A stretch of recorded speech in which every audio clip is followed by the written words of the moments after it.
روزی آوردم یک بشکه روغن.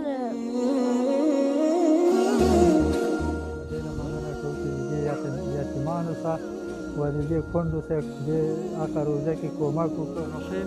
امروز 22 روز ماه مبارک رمضان است و 23 اپریل برادران و خواهران اهل خیر ما پول زکات و صدقات فطر خود و کمکای خودش به دفتر خدمات ارسال کرده بودند. ما خوشبختانه امروز در ولایت تخار برای ایتام و بالخصوص همشیره بیوه خود مواد خوراکی خریداری کردیم و فعلا برای اینها ما توزیع کردیم. Our dear brother sent 500 euro. May God accept help of our brother. مسئول رور بخوانه مکه کړی د افغانستان د یتیمانو لپاره توزیع شو. دلته د دغه دوستانو مخه کې اقتصادي بد وضعیت ده. خدای تعالی د دوی صدقات او حسنات خپله په دربار کې قبول کړي.